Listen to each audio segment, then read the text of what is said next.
and welcome to Film Otter A7s Ii.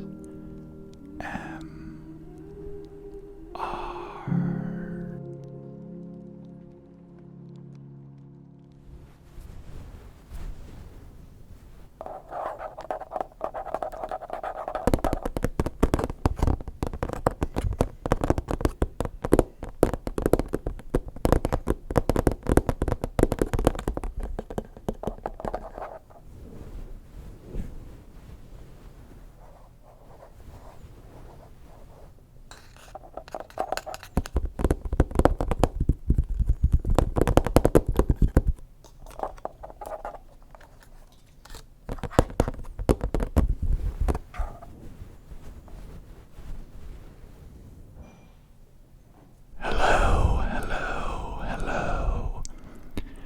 and welcome back to my ASMR channel. Today, I'm actually fulfilling another request from a subscriber of mine who asked to see my film gear. So I figured, since we're kind of switching up from plants to something completely different, I figured it might be cool to switch up where I put everything too. So we're actually on my shag carpet right now in my bedroom.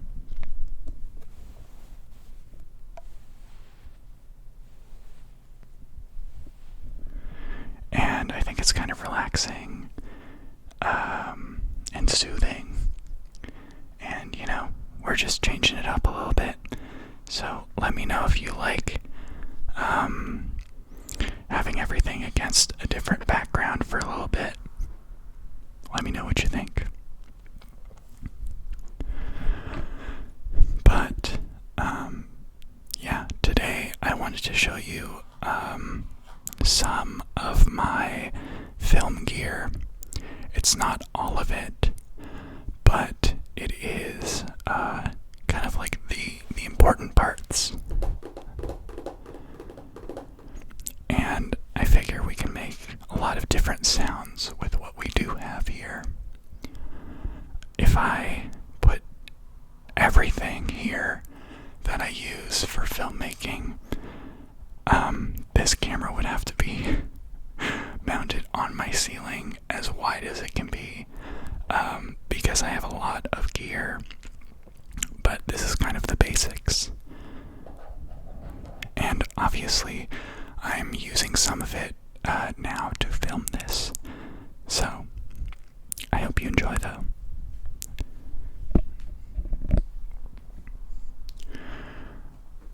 So, if you're new to my channel and you like what you see in here, go ahead and give this video a like and subscribe to my channel. I think we might hit 100 subscribers soon, which is super exciting for me. I didn't think that anyone would really connect to what I was making on this channel, so it's cool to see that even like 80 people or so are interested. Also, if you are at all interested in purchasing anything that you see in this video to either make ASMR videos or to make films or videos of any kind, I'll have links in the description, because everything that I'm showing I highly recommend. So if that's something you're interested in, just check out the description, and if not, that's okay.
director and the camera person is, what date you're filming, all of that at the beginning of a shot, just to keep track of everything when you're editing later. But at least for me, most importantly,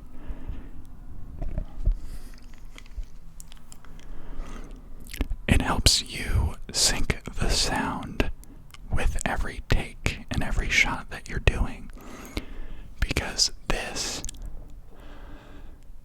is easier to see on camera when it actually claps closed, so that you can match the sound from the recorder to the visuals of the camera, because most cinema cameras don't actually record sound, so you have to sync it in post-production or editing. And I do that for these videos as well, because I want a higher quality of sound, since it's ASMR and sound is kind of the main component of everything. So I use this to record my sound, and I use this to help me sync everything when I'm editing.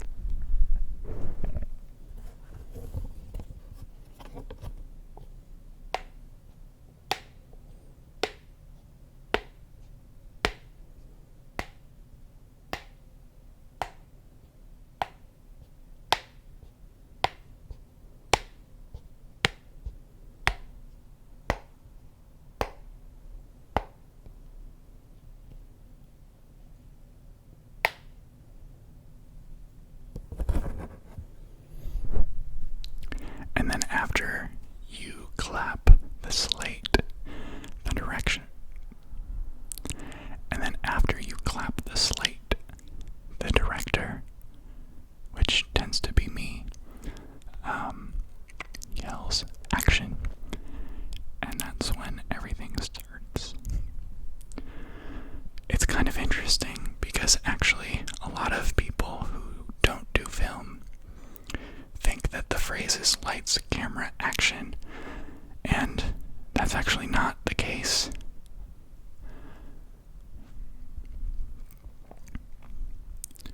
Normally it's camera speed, sound speed, slate, and then action. And that makes sure everyone on set is on the same page. So yeah, I highly recommend this guy. He's really durable, which is important. And I don't have a dry erase marker. I actually just use tape, which is easier to pull on and off, rather than like running around with a dry erase marker and an eraser. But yeah. So then I guess we can talk about this recorder / microphone that I'm using.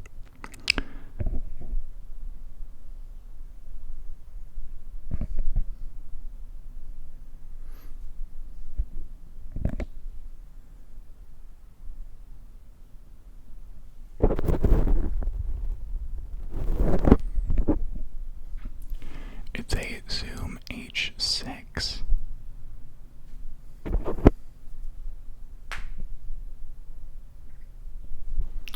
It's a Zoom recorder, and the reason I bought it is because A, you can attach a binaural microphone to the top of it, as well as just a regular microphone, but it also has 4 XLR inputs.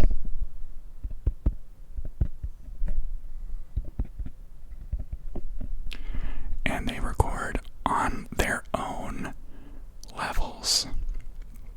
So if you have one microphone plugged into one of these ports and another plugged into another, you can change the levels of each of the microphones, which really helps when you're recording interviews or something like that, which I tend to do a lot for my job.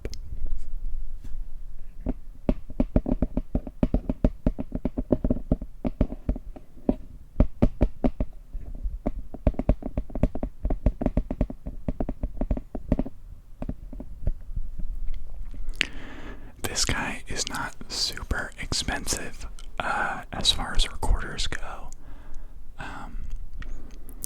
And you can do a lot of things with it. It's very versatile. A lot of other recorders have like maybe 1 or 2 XLR inputs around this price range.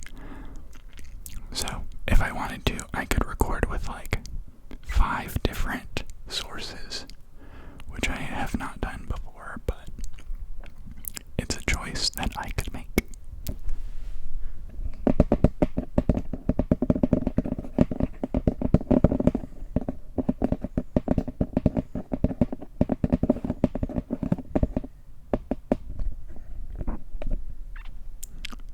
Speaking of audio, I have some more microphones over here, which I use for a couple of different purposes. This is my shotgun Rode mic. Ew, it has a little bit of hair on it. That's what I get for filming this on my floor. Ugh. So this gets mounted on top of a camera, and I usually use this when I am filming outdoors because it's more directional and it doesn't pick up too much side noise that I wouldn't want in the recording. So if you point it in the direction that someone is, you're going to pick up more of that sound, which is why a shotgun mic is a pretty good choice for like vlogging or interviews or something like that.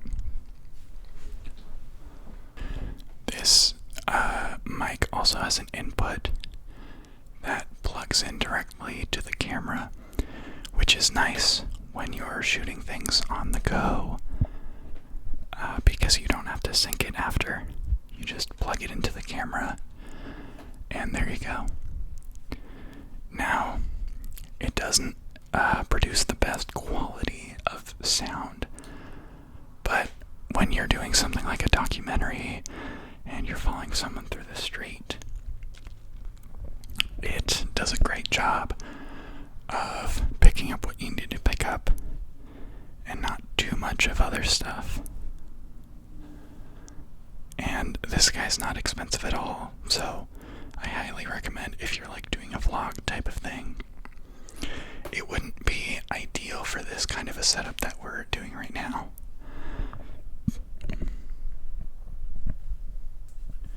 Since this is a much more controlled environment, where you could have something like this recorder, or even this guy. But yeah. Speaking of,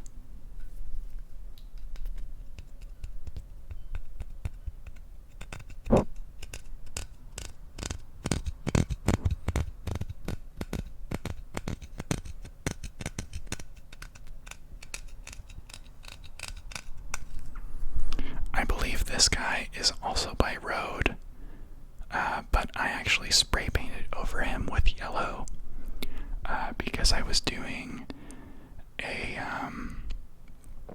shoot where we had a bunch of people in front of a yellow backdrop, so I thought it would be nice to have like a matching color on the microphone. You could probably see if you look close that there's some like dents and scratches in the paint. But for a shoot where it's a little further from camera, it doesn't look so bad. But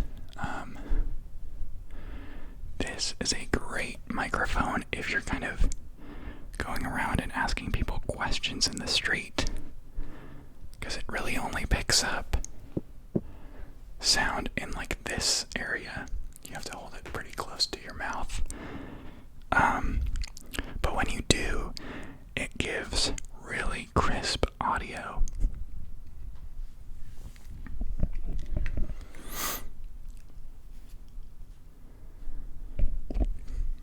And this microphone needs XLR cable to work. The good thing about XLR cables is it really ensures that you keep a lot of the audio information that you're recording versus this kind of a connection, which is not as, I guess, complex, and therefore doesn't transfer as much audio information.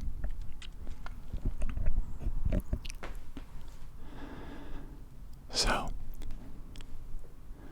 if you've made it this far into the video, let me know what you think so far. Is this relaxing? Are you able to study or fall asleep or relax to it? Yeah. Speaking of information, here is one of my hard drives.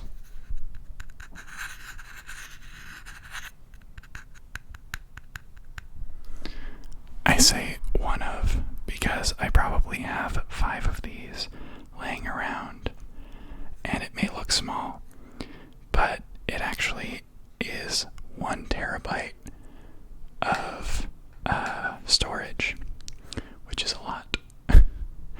And you need a lot of storage when you are filming a lot of 4K video for either ASMR or for work. And I love these specifically because they're super small, super portable, especially when you unplug them. Like, you could put that in your pocket if you wanted to, and they're actually surprisingly durable too.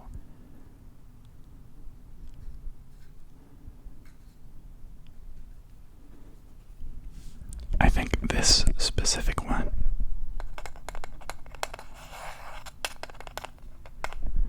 holds probably a year's worth of freelance projects from last year, which is kind of crazy. Like, this is all of my work from last year. I have it backed up to another drive too, just in case, but you know.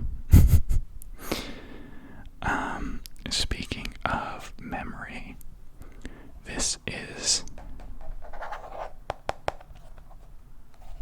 a case that is waterproof, weatherproof, damage-proof for all of my SD cards.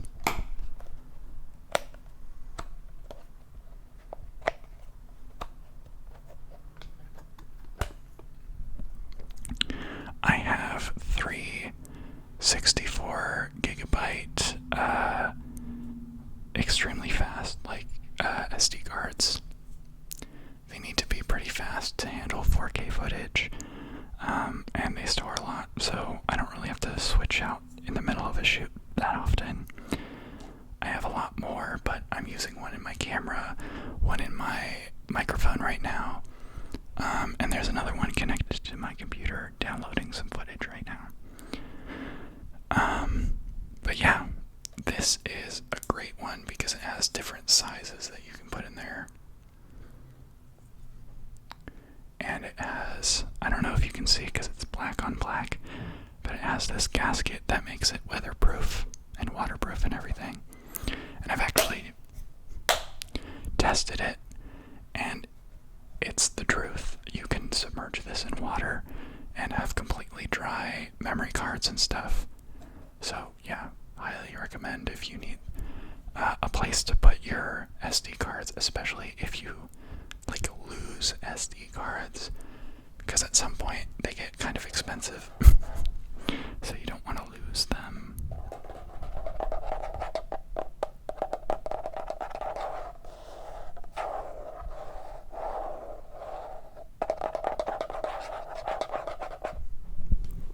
And speaking of SD cards, I have this guy right here.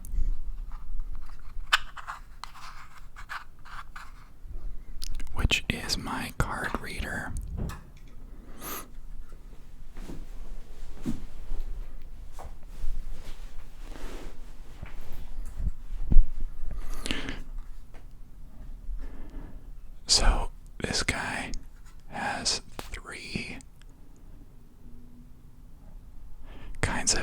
cards he can read. He can do a micro SD, a regular SD, which is the ones that I have in here, and even a CF, which is a larger kind of format, as you can probably see by that opening, that is used by like cinema cameras and stuff like that. So having one of these is really nice, because depending on what kind of project I'm working on, I might be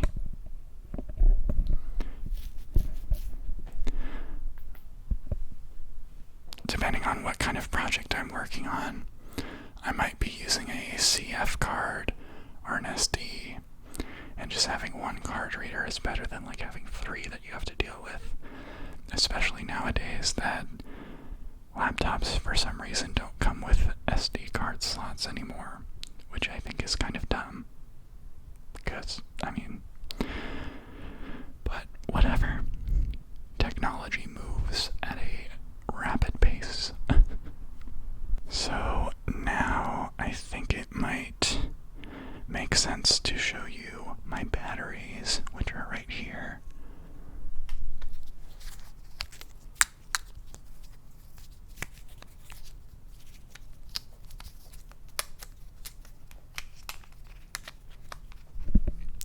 I'm not gonna lie, these batteries have pretty low battery life. They'll maybe last about half an hour each, and then you have to switch them out in the middle of a shoot, which sucks. But they charge pretty quickly. They fit both this camera and this camera, which are two very different cameras, so that's actually kind of nice. I don't have to buy a whole new kind of battery for a different camera and then mix them up or whatever. But I have like 12 of these because I like to have them all charged before I go on a shoot, just in case. You never know.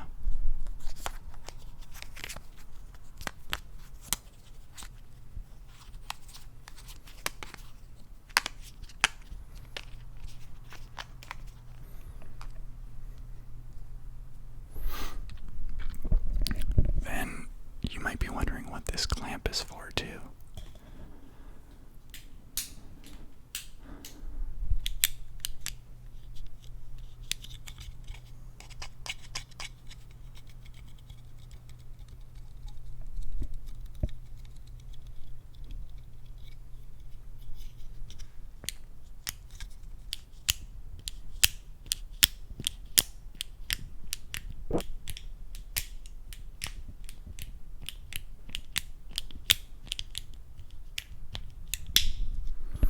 And this guy is actually pretty versatile. I have 3 or 4 of them.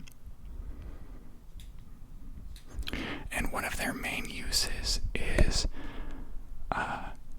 to stabilize backdrops and stuff.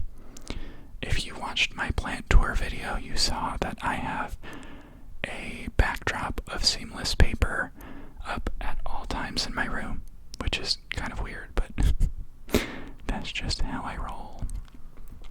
And this actually makes sure that the paper doesn't keep rolling,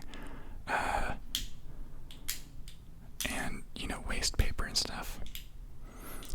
You can also use this on like tripods and C-stands or stuff to like hold things, so that you don't need a person there like holding something, like maybe a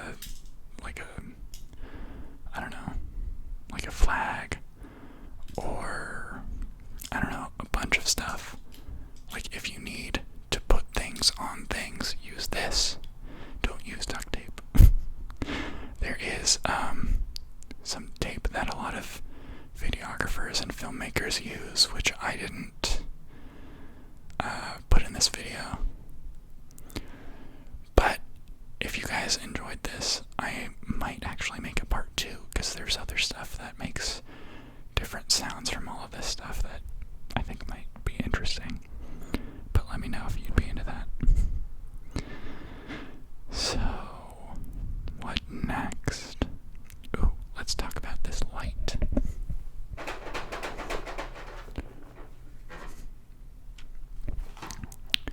So this light is actually one of 4 that I have. And on the back are these big honking batteries.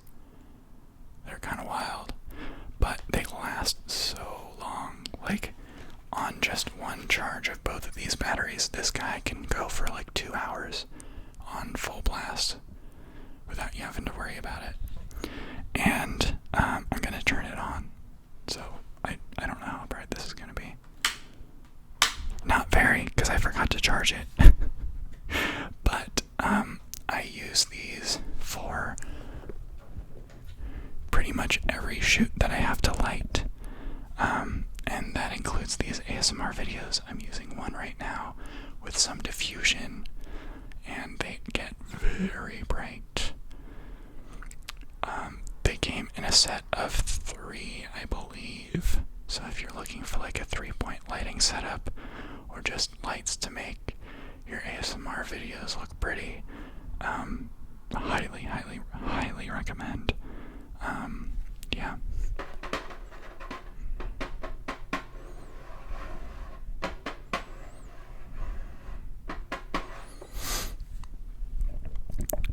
Alright, now, what else? Oh, let's talk about my little travel tripod. So I bought this guy before a recent trip to London so that I could, like, hold my camera like this and do a little bit of vlogging, as well as, this is probably going to be loud, but can I do it?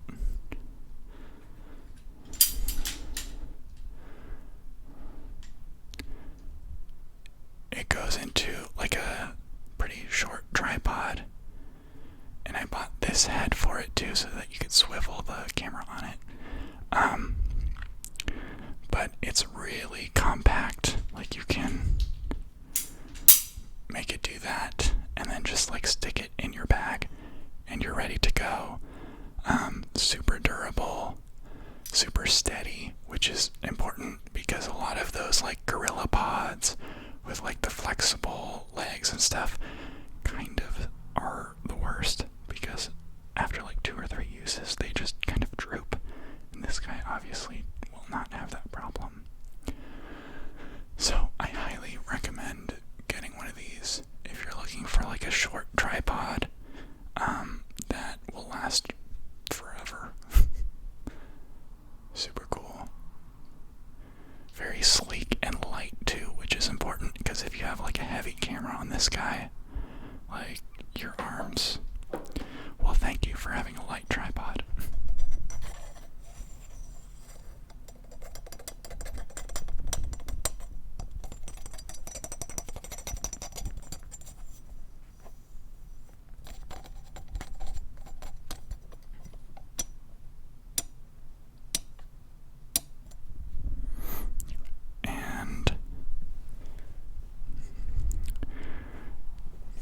And next thing we can talk about is my lens cleaning kit.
So this guy's actually kind of loud, so I'm not going to actually squeeze it.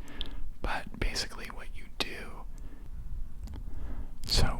do is you actually blow air into your lens to get all the big pieces out of there or off the lens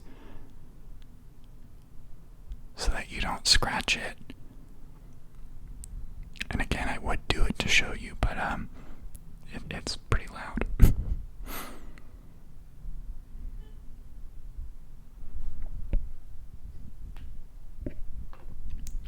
And then you take this guy,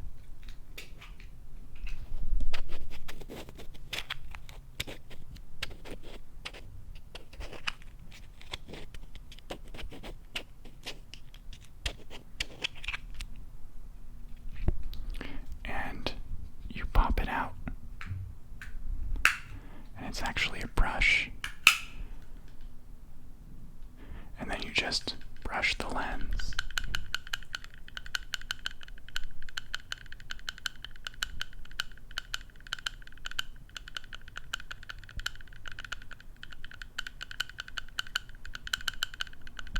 To make sure you got everything off of there. And then you use some spray, and you spray this cloth, and then you wipe the lens clean, and then it'll be nice and shiny and new.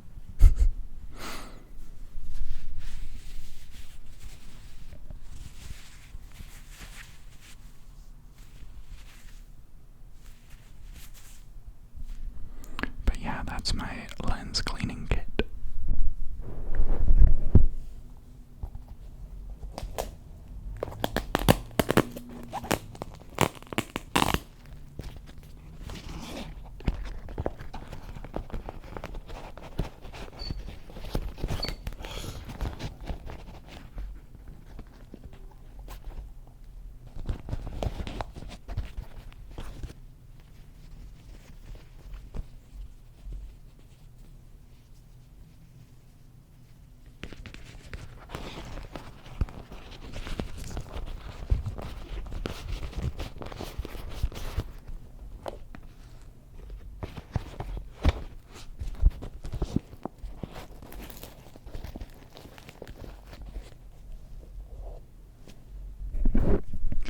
Now we can talk about some lenses.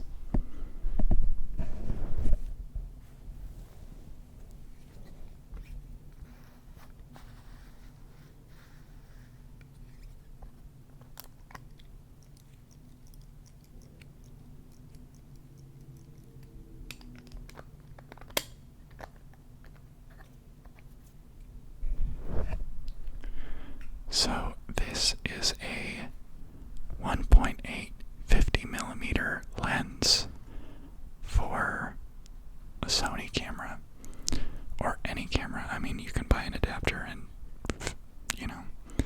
but it's made by Sony. Oh my God.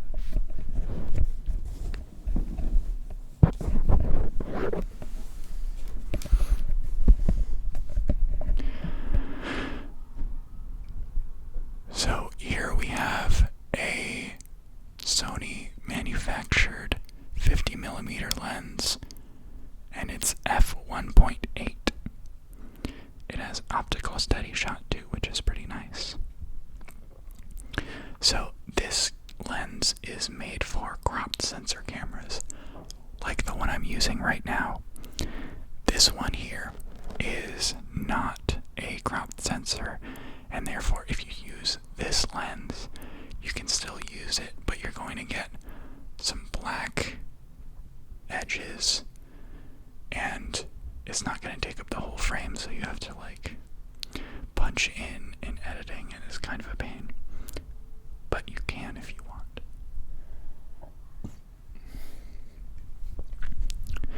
So basically, I don't think explaining what a 50mm camera or a 50mm lens looks like is all that useful. I mean, this is an ASMR video, not like a camera tutorial. You can look it up if you want, but basically, for me, a 50mm lens is a pretty good in-between, and it's a pretty versatile lens to use in a lot of different situations. So going from an interview to shooting some B-roll, it can do a lot and make it look pretty close to the way our eye perceives it. So it's a more realistic lens. And if you don't have a 50mm lens in your rotation, I would highly recommend you get it. Next is basically the same lens, but it's 35mm instead of 50, which basically means it's a wider lens, so you're going to get more in the shot. Again, it's for cropped sensor cameras, like this one, not this one. And you're going to get more in the shot, like more of the surroundings. And then here we have a 55 to 250mm Canon lens. And it's a zoom lens, so it's not going to be as sharp as the other fixed focal length lenses. But you can zoom in and out, which could be helpful for getting that specific shot that you need.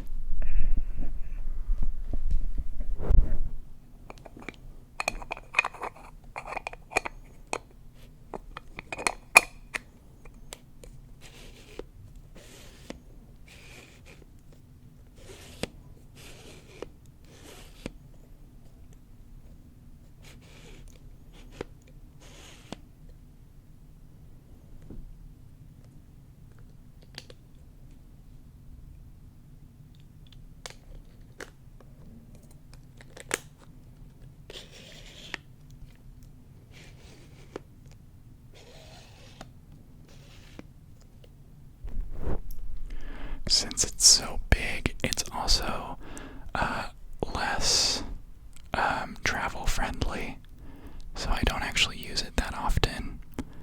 I can't even remember the last time that I used it, but when you do use it, you might be surprised how versatile it is.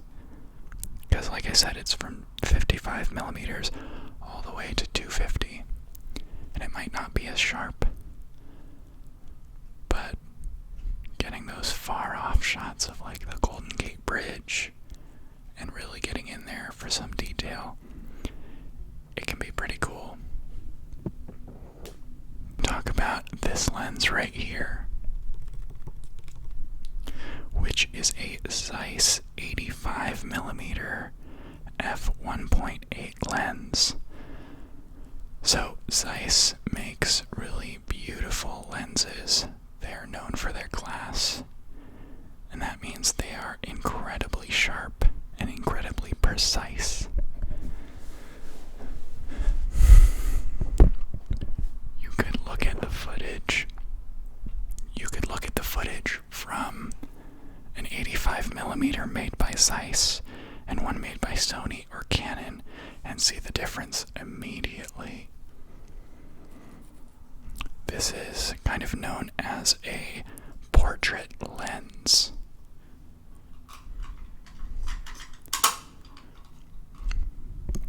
It gets a really beautiful shallow depth of field. It gets a really beautiful shallow depth of field, and that makes portraits and maybe even like interviews look really beautiful, because you get the really nice detail on the person's face, but then the background and foreground are really blurry. So if you're looking for that, I would highly recommend this. It's a pretty expensive lens, but I would say this is my most used lens.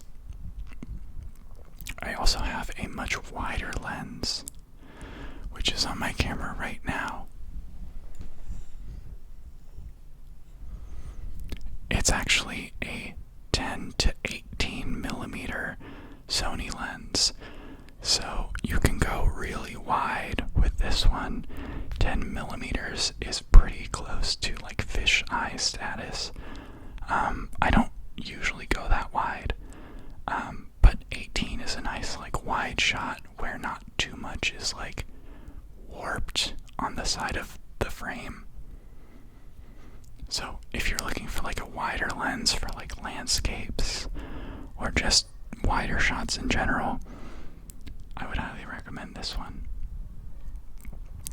But on to the last and most important part of my filmmaking collection. The actual cameras themselves. So right now I'm filming on my lower end camera. It still shoots at 4K, but some of the colors and the dynamic range aren't as good as this one, which I use for like my films and documentaries. I've used it for a few of my videos, but honestly the file sizes are so huge that when I'm filming like half an hour to an hour of ASMR videos, it's kind of a lot. But this one is a Sony A6300.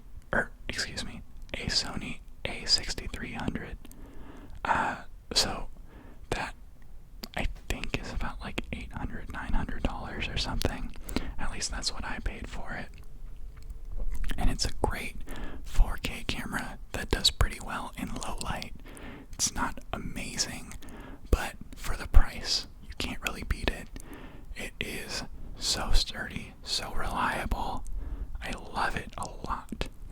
And this also shoots in 4K, but the dynamic range, the color space, and all that like intricate stuff is way, way, way better.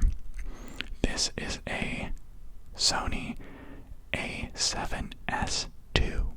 Now, the Sony A7s III just came out, but honestly, I don't think I'm going to upgrade to that anytime soon. This camera is a beast. You could do tripod shots, you could do handheld, you could do so much low light. It's amazing. It is seriously crazy the amount of good footage you can do with this camera, if you know what you're doing. If you're just starting out or just looking for kind of an entry-level camera that still provides you with like 4K and great colors and everything, highly recommend the Sony A6300, which is what I'm filming on now.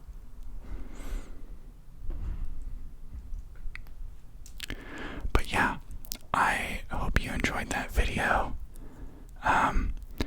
If you enjoyed, go ahead and subscribe and like the video, and let me know which of my pieces of equipment here was your favorite in terms of ASMR sounds, and I'll actually try and do maybe a dedicated video with one piece of this equipment and like make all the sounds and just do a dedicated video for that. If that's something you guys are into, just let me know.